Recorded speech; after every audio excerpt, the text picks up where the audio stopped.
Welcome to Family Dynamics and Impact of Wealth. In a world where talking about the impact of money is difficult, we share stories and tips for reducing the negative impact that significant wealth can have on our emotions, relationships, and behaviors. Now here's your host, Ginny Galisano.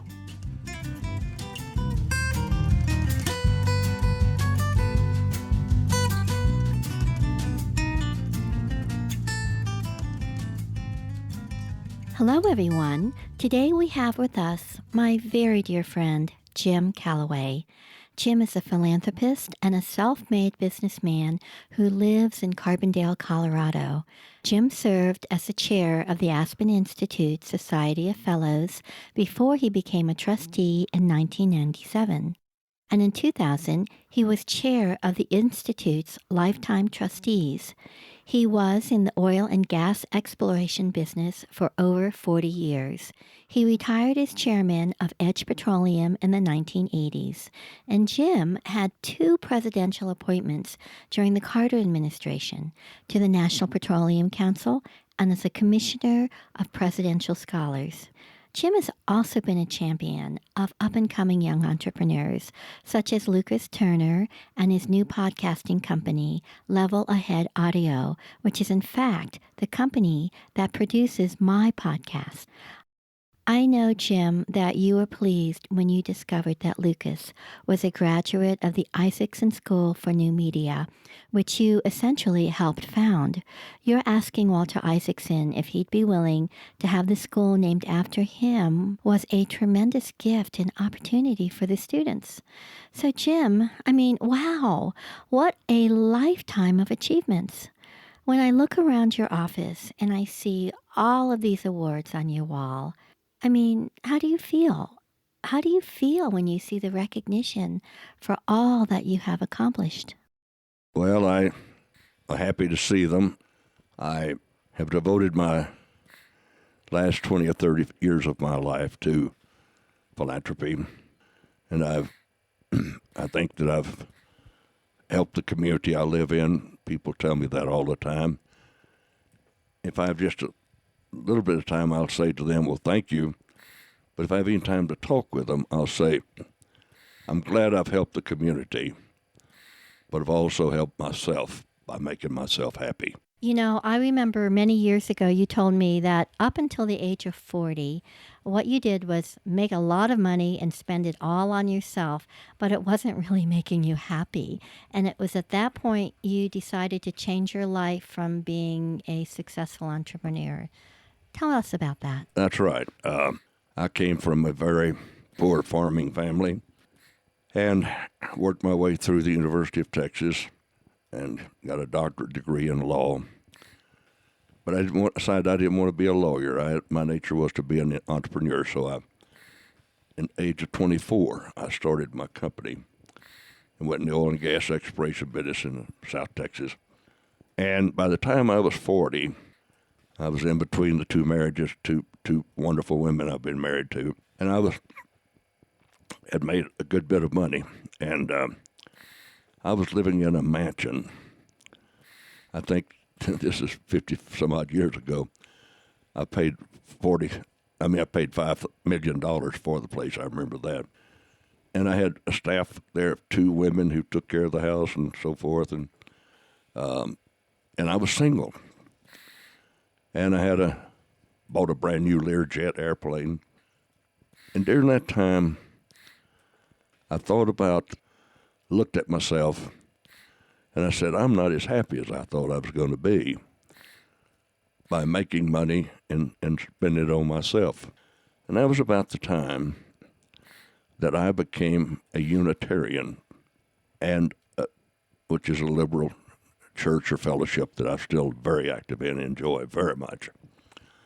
And a Unitarian minister I got acquainted with named Bob Shively. He's still alive, I believe, lives in retirement in Portland. And he said, well, Jim, maybe the reason you're not as happy as you thought you're going to be is because you're spending all the money you make on yourself. And you might try continuing to be an entrepreneur because that's what you love to do. And You've been successful, and you should continue doing that because that's good for you and good for the community to be a successful entrepreneur. But maybe you want to think about, instead of spending all the money on yourself, which you can damn sure do, you buy another house, an apartment in New York, no telling what. Maybe you ought to think about giving away part of this to the common good. And so I started that. And the more that I did that, the better I liked it. It made me happy. Yeah. And so I've continued. I'm 87 years old now. I've continued to be an entrepreneur. I still am a very active entrepreneur on an international basis right now. And have had 4 big successes in my business career and with my sons. And now I have become eccentric in that I don't hardly spend anything on myself. And the reason I don't is because I don't want anything. I don't want bigger cars. Or I've sold the jet airplane immediately, got my money back, sold that mansion. One of my sons told me it sold last year for $17 million. And so I live in a nice house with a lovely wife, my dog, my cat. I've got more clothes than I'll ever wear for the rest of my life. I may need some more underwear from Walmart or something like that. But all I want for myself is I go out to lunch every day with friends. And I like to go out to lunch with them and talk. And I like to have a glass of cheap but good wine after 5 o'clock. And what I really like doing is making money and giving it to the common good. And that's what I've become eccentric at, and that's what I do now. And I help specific organizations that I care about. I've been so lucky to look at my last 20, 30 years and see that the nonprofits that I have helped have become so successful and mean so much to the community. Would you like me to tell you what they are? Yes, and actually, let me just tell you that some of the work I do with my clients is helping them be more strategic in their philanthropy. Yes. And I think the hardest problem they have is choosing who to support. So how have you chosen to support? Well, that's what I was trying to get at. That's a good question. I, through the Associated Press or something other, I get requests from all over the country for contributions on a pretty regular basis. I have been so lucky. There are 7 nonprofits that I support in this lower valley. A few years ago, I met for a few minutes and a cup of coffee with Bill Gates from Microsoft at the Aspen Institute. Somebody told him some little thing about me, and Bill Gates said to me, "Mr. Calaway, I understand you're the Bill Gates of the Aspen Valley." I said, "Well, no, thank you, not exactly."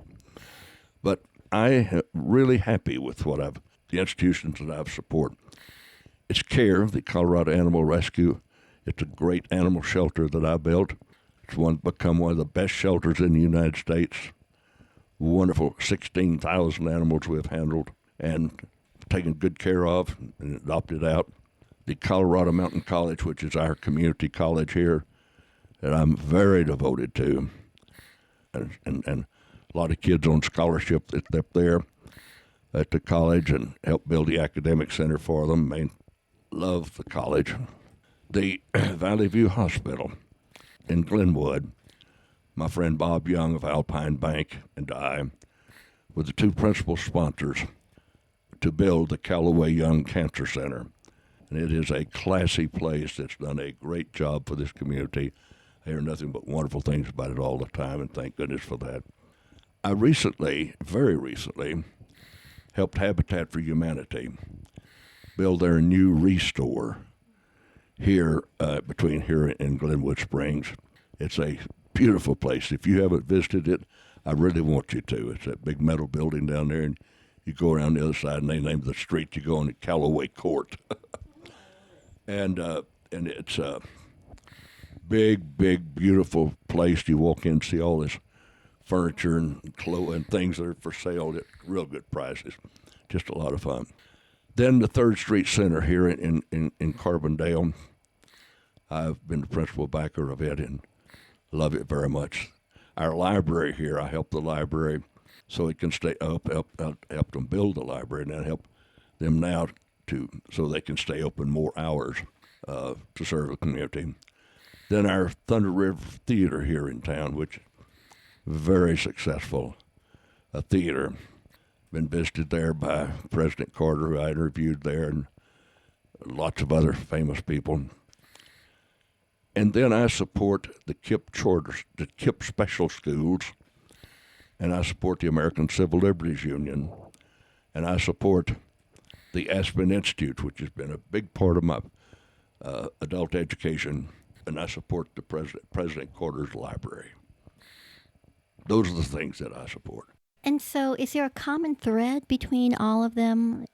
I don't think so. I don't think there's a common thread. I mean, animals and education in hospitals, I don't think it's a common thread, but except in this, that I do feel like that they really do serve the community, enrich the community.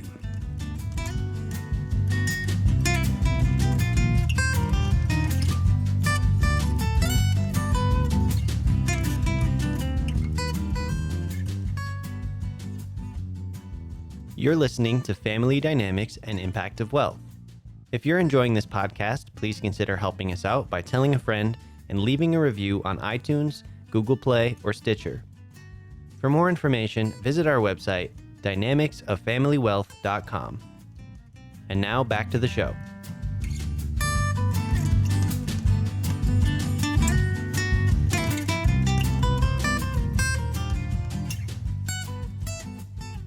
The other question that clients often ask me has to do with what type of philanthropist they should be. Some wonder if they should not be more anonymous or out there because, like you said, the more out there you are, the more people approach you all the time. What do you prefer? Oh, I much prefer being out there. And that's not necessarily for selfish reasons. I mean, I have buildings named after me and this, that, and the other, but what I want to do is to be out there, and I am out there, because I have seen over the decades that I've been doing this, I have seen that I have influenced a lot of other people to give money. I had lunch with a friend yesterday, and he's one of them. He's telling me how much he and his wife are giving away this year. And so I think that I've influenced this community, that the people have money, give it away and serve the common good. Absolutely. I mean, I think Bill Gates' comment about your being the Bill Gates of the Valley is pretty right on. It's pretty right on. So one of the other challenges that clients have also talked to me about is, what about when you give all the money away and none of it is left for the children? So how are your sons feeling about, and I have, quite honestly, I have another client whose children are not crazy about the fact that their entire inheritance is being donated away. Well, I can say that I have twin sons, identical twin sons. They're 60 years old. Very, very intelligent, successful men, and good quality. About 15 years ago, one night in Houston, with a glass of wine with the three of them, I told them, boys, I was making clear you're not inheriting from me. I'm not going to leave the money that I've worked so hard for to someone who's already a millionaire. You two guys. You've been successful in business with me. You've made a lot of money. And so you're not inheriting from me. But I want to give my money to the common good where it's needed. But I will do this. I said, I have 6 grandchildren. I will pay half the cost of their college education for their bachelor's degree. I'm glad I said that, because several of them got 2 or 3 more degrees, and that's their father's problem. But I paid half the cost of their bachelor's degrees because I love them and I want to show the family that I want to care for them. And so how has that been accepted? To tell you the truth, Jenny, one of the boys is accepted okay. The other boy has not accepted it okay. But I think he's getting more and more used to it as he gets older. He is a retired, very successful businessman. I was one of his partners after we sold our oil company in the company he started to build wind farms, and built one of the biggest wind farms in the world, big wind farm company in the world. And he made a lot of money there. And his outside business interest is art. And he, for example, for some reason collects expensive guitars. And he has over 100 guitars, way over $1 million he spent on these guitars. Does he play the guitar? Yes, he plays, but he's got a hobby. It's a hobby of collecting guitars. They're shown off in his place where he does art. And so that's not my business. He does that. I don't understand why anybody would collect guitars. But I am not going to give the money I've worked hard for to somebody who collects guitars.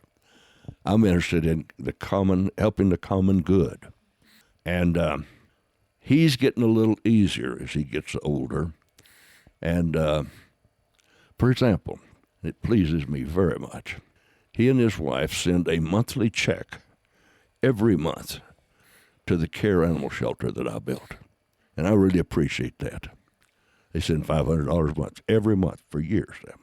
And I am disappointed because the night that I told them about what I was going to help with their children's education, I said, there's some conditions to my paying half their cost of their bachelor's degree. One is that they cannot accept any scholarships, because scholarships should be left for families that need it. And our family does not need scholarships. We can pay for our own. How did they feel about that? Well, they went along with it. How they feel about it, I don't know exactly but I was hoping, I have 6 grandchildren, as I said.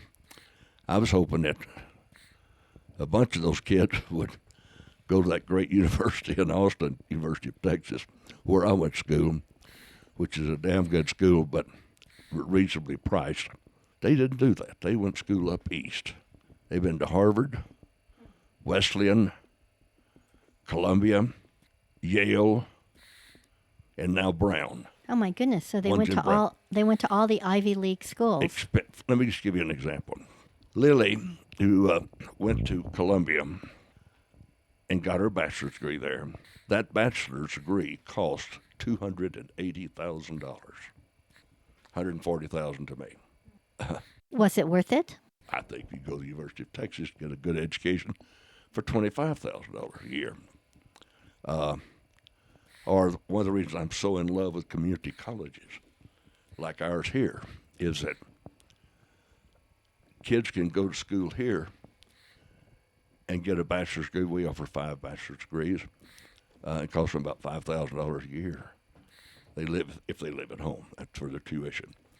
So I've become very interested in colleges like that. I also do respect the expensive schools up east. I will say this in their defense, that they really do have big endowments.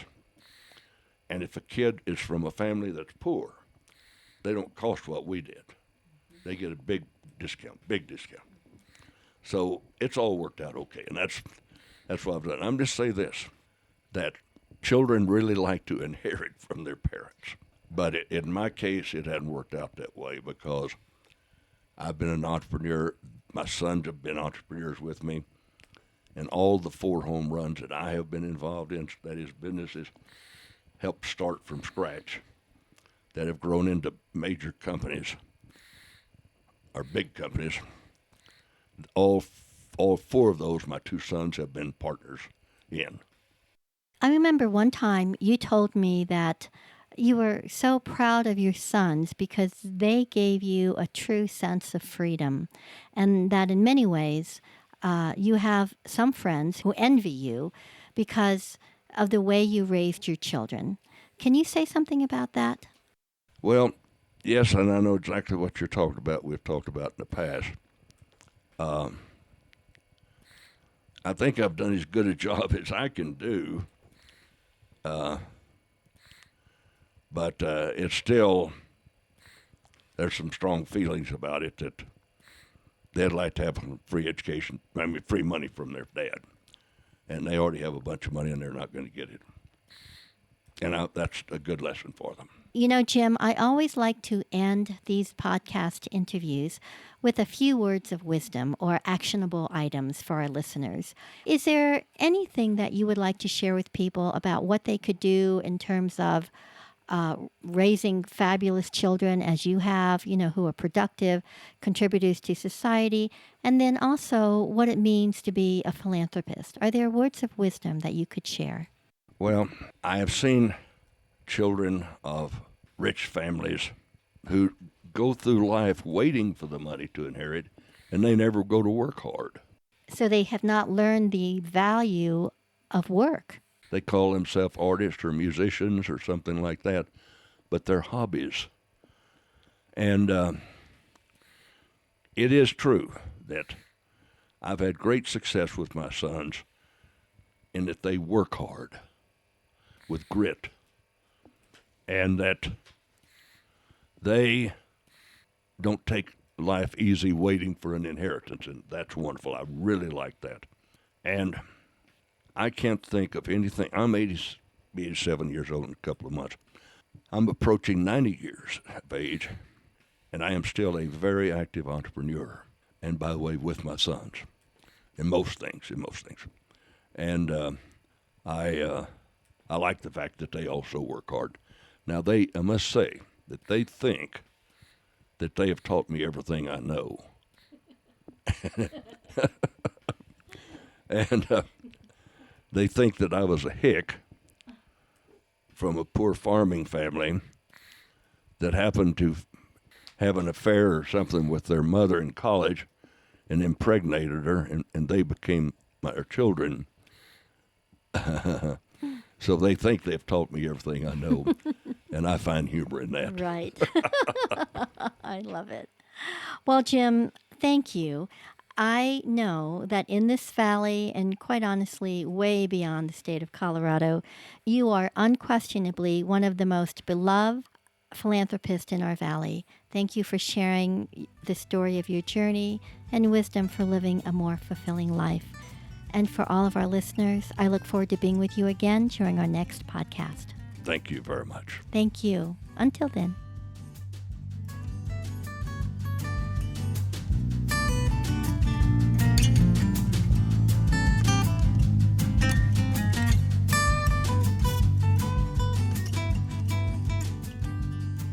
Thank you for listening to this episode of Family Dynamics and Impact of Wealth. Once again, if you've been enjoying this podcast, please consider leaving us a review wherever you listen to podcasts, and tell a friend you think might be interested in hearing these stories.